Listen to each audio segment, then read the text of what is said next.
January 12th, 1945, somewhere in Yorkshire, England. 3:47 p.m. The lorries came to a stop on gravel that crunched like broken glass. Inside the canvas-covered beds, 43 women sat in silence, hands folded over knees drawn tight, eyes fixed on nothing. The air smelled of diesel and damp wool.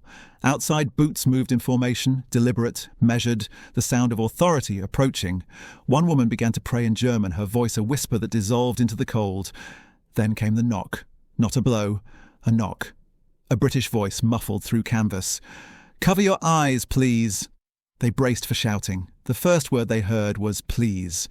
The flap lifted. Light poured in. Pale winter light, the kind that makes everything look clean and merciless. The women flinched, but no hands grabbed, no voices cursed. Instead, a young soldier stood at the tailgate, his rifle slung behind him, his other hand extended, palm up. "Step down carefully," he said. "The ground's frozen." One by one they descended. Their boots touched English soil and they waited for what came next. The barking, the shoves, the beginning of whatever hell they had been promised. But the soldier only gestured toward a low brick building with steam rising from its chimney. "Tea's inside," he said, "and something warm to eat." A woman in her 50s, a nurse from Dresden, looked at him as though he had spoken in a language she no longer understood. Her lips trembled. She took 3 steps toward the door, stopped, and covered her face with both hands. She wept. CTA for 1. If this moment already changed how you see the war, subscribe. The next will surprise you even more. They had been captured 3 months earlier in France, near the collapsing pocket at Falaise. Most were Nachrichtenhelferinnen, communications auxiliaries, young women trained to operate switchboards and radios for the Wehrmacht. Others were nurses, clerks, transport drivers. None had carried weapons. When the Canadians found them in a basement outside Caen, they were sitting in rows, hands raised, silent as stones. The interrogation had been brief, the transit long. First a holding camp near Cherbourg, then a liberty ship across the Atlantic. 10 days of cold sea and vomit and the constant hum of engines. Then England. Then trains. Then this. The convoy had rolled through the countryside at dusk, past hedgerows dusted with frost, past villages where blackout curtains already hung in the windows. Inside the trucks, the women had tried to prepare themselves. They had heard the stories, from guards, from rumours, from propaganda that clung to the mind like smoke. The British are civilised until you're alone with them. The Americans smile before they take what they want. But when the trucks stopped and the canvas lifted, what greeted them was not brutality. It was tea. Inside the building, a converted manor house requisitioned by the War Office, tables had been set with white ceramic. Cups, thick as fists, and plates of bread still warm from the oven. A woman in the uniform of the Auxiliary Territorial Service stood beside an urn, filling cups with steady hands. She did not smile. She did not speak. She simply poured. The German women stood in the doorway, frozen by disbelief. "Sit," said a British officer, a woman in her 40s with greying hair pinned beneath her cap. Her voice was firm but not unkind. "You've had a long journey. Sit." They sat. The tea was strong, bitter, laced with powdered milk. The bread was plain. But to women who had eaten nothing but hard biscuits and tinned meat for 3 days, it was a feast. And more than that, it was an answer to a question they had not dared to ask. What kind of enemy are you? The pause before the first sip was the longest. Hands hovered over cups. Eyes darted to the guards stationed by the door. Young men, British Tommies, standing at ease with rifles pointed at the floor. One of them yawned, another checked his watch.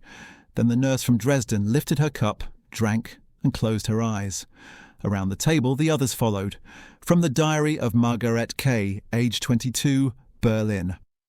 "I thought they would strip us. I thought they would laugh. Instead, they gave us tea. I do not understand. I want to understand." A memo stamped War Office, London, September 1940. "Prisoners of war are soldiers under international law, not chattels. Treatment will reflect the values we defend." Those 17 words shaped every camp, every barracks, every interaction that followed. It was not mercy in the sentimental sense. It was policy. But policy applied with discipline could look like grace. The reasoning was threefold. Security. Humane treatment reduced the risk of rebellion and made interrogation more effective. Fear produced silence or lies. Decency produced compliance, sometimes even cooperation. Diplomacy. British POWs were scattered across the Reich. The Geneva Convention was a mutual shield, fragile but real. Break it, and your own men paid the price. Morality. The war was being fought in part over the question of what civilization meant. Every meal given, every blanket issued, every regulation followed was an argument made in real time. Not with words, but with restraint. The women were processed that evening under fluorescent lights that buzzed like insects.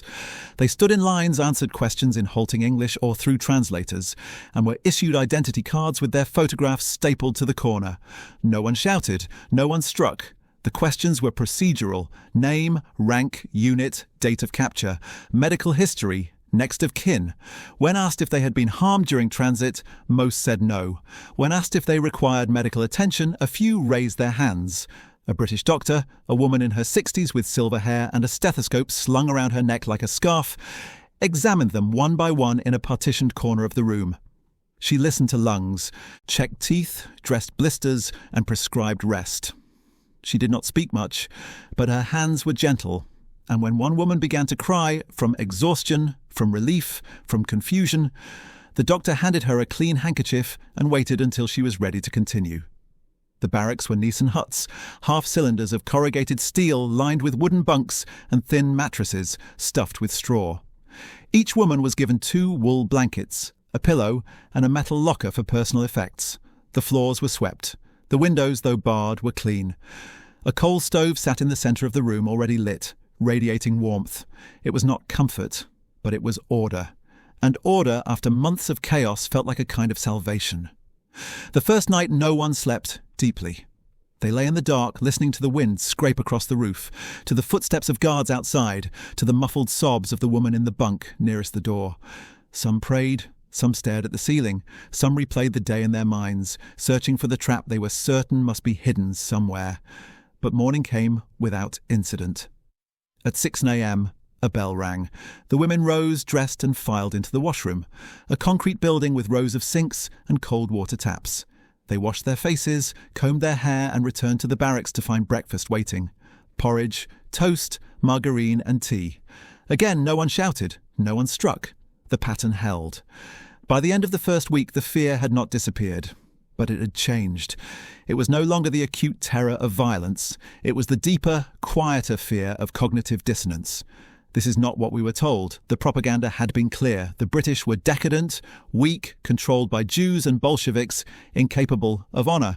And yet here, in this cold camp on the edge of Yorkshire, the reality was something else entirely. Discipline, routine, fairness applied without theatrics. It was unsettling in a way that brutality would not have been. Brutality confirmed the story. Decency dismantled it. The daily schedule was posted on a board outside the mess hall, printed in both English and German. Morning roll call, breakfast, work detail, mending uniforms, peeling potatoes, sorting Red Cross parcels, lunch, afternoon recreation or further work, dinner, evening roll call, lights out at 10 p.m.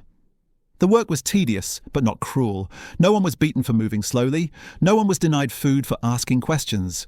Guards spoke in clipped professional tones, and when a prisoner did not understand, the instruction was repeated, not screamed. One afternoon, a young woman named Ilse, a switchboard operator from Hamburg, accidentally knocked over a bucket of potatoes in the kitchen. She froze, waiting for the blow. The British cook, a broad-shouldered woman with flour on her apron, simply sighed. "Pick them up, love," she said, "and wash them again." Ilse bent down, trembling, and began to gather the potatoes. The cook watched for a moment, then knelt beside her and helped. From the diary of Ilse H., age 19, Hamburg. "She called me love. I do not think she meant it, but she said it anyway." The first Red Cross parcel arrived in late January. The women gathered in the mess hall as a British sergeant opened the crate with a crowbar. Inside, tins of corned beef, packets of biscuits, bars of American chocolate, cigarettes, soap, and small tins of jam. Each woman received one parcel. No one was skipped, no one was shortchanged. The chocolate was divided carefully, broken into squares, shared like communion. Some women saved it, others ate it immediately, eyes closed, tasting sweetness for the first time in months. One woman, a widow from Munich, 43 years old, a typist by trade, held the chocolate in her palm and wept so hard she could not speak. There were moments of friction, of course. A guard barked at a woman for wandering too close to the perimeter fence. A prisoner was reprimanded for hoarding bread. But these were exceptions, not the rule. And even in reprimand there was a ceiling to the severity. No one was beaten. No one was starved. The punishment was loss of privilege, an evening's recreation, a day's parcel. It was discipline, not vengeance. By February, the women had begun to speak more openly among themselves. Conversations that once stopped at the approach of a guard now continued, not because they trusted the British, not yet, but because the fear of immediate harm had receded enough to allow thought. One evening in the barracks, a debate began. "They are only kind because they are winning," said a woman from Berlin, a former secretary at Wehrmacht headquarters. "If the war turns, they will change." "Perhaps," said the nurse from Dresden, "but they are winning, and they have not changed yet. They want something from us. Information? Propaganda? Then why have they not asked?" The room fell silent. In March, a British chaplain visited the camp. He was an Anglican priest, thin and soft-spoken, with wire-rimmed glasses and a worn leather Bible. He offered to hold a service. Voluntary attendance. No pressure. 13 women came. He read from the Gospels. He prayed in English. He did not preach about the war or politics or guilt. He simply offered words that had been spoken for 2,000 years in a voice that trembled slightly, as though he too was searching for something solid to hold. Afterward, the nurse from Dresden approached him. "Why do you do this?" she asked in careful English. He looked at her, surprised. "Because you are here," he said, "and so am I." CTA NAS 2. If you're seeing this war in a new light, subscribe. The next scene will challenge you even more. Spring came slowly. The frost lifted. Grass appeared in the exercise yard. The women were allowed to plant a small garden. Tomatoes, lettuce, herbs. A British officer provided the seeds and a set of tools. He showed them where to dig, how deep, how far apart.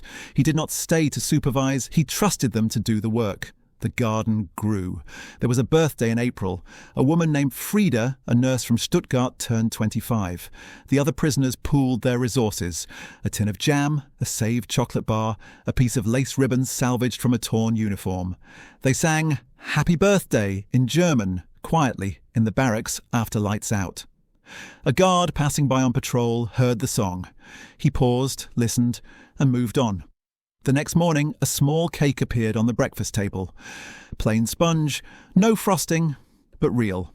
A note beside it, in neat handwriting, from the kitchen staff. Frieda stared at it for a long time before cutting the first slice. From the diary of Frieda L., aged 25, Stuttgart. "I do not know what to call this. It is not friendship, but it is not cruelty. There must be a word for what it is. In May, news came of Germany's surrender. The women learned it from the guards, who told them simply, without gloating. The war in Europe was over. Some women cried. Others sat in stunned silence. A few refused to believe it. For days the camp was subdued. The routines continued. Roll call, meals, work. But the energy had drained. The women moved like sleepwalkers, processing a reality they could not yet accept. Then the letters began to arrive. Red Cross letters, forwarded from Germany. Some brought relief, family alive, homes intact. Others brought devastation, cities bombed to ash, fathers dead, brothers missing, children orphaned. The British allowed the women time to grieve. A chaplain was available. A doctor made rounds. No one was forced to work if they could not. One evening, a guard, a young corporal from Manchester, sat on the steps of the barracks and smoked a cigarette while a woman sat nearby sobbing into her hands. He did not speak. He did not touch her. He simply stayed until she was ready to go inside. By summer, repatriation had begun. The women were offered a choice: return to Germany or remain in Britain under supervised labour programmes. Most chose to return. A few, those with nothing left, or those who had found something unexpected in the quiet discipline of the camp, chose to stay. The nurse from Dresden stayed. So did Ilse from Hamburg. So did Frieda from Stuttgart. They worked in hospitals, in factories, in farms. They learned English. They sent letters home. They rebuilt lives from the rubble of the old. Years later, some of them would speak about the camp. Not often, not easily. But when they did, they spoke of the same thing. The knock, the tea. The moment they realized that the enemy they had been taught to fear had chosen, instead, to show them restraint. From a letter written in 1952 by Margaret Kay, now a schoolteacher in London, I do not say they were kind. Kindness is too small a word. I say they were disciplined. And in that discipline, I saw something I had been told did not exist: civilization under pressure. CTA DACA 3. If this story moved you, subscribe, because history's most powerful moments are the ones we almost forgot. The lorries that brought them had left ruts in the gravel, long grooves that filled with rain and froze each winter. For years afterward, those ruts remained, faint but visible, like the memory of something that could not be entirely erased. They had arrived as prisoners. They had left as something else. Not free, not absolved, but no longer defined solely by fear. The war had taught them to expect cruelty. The peace taught them that restraint too was a form of power, and perhaps the rarest kind.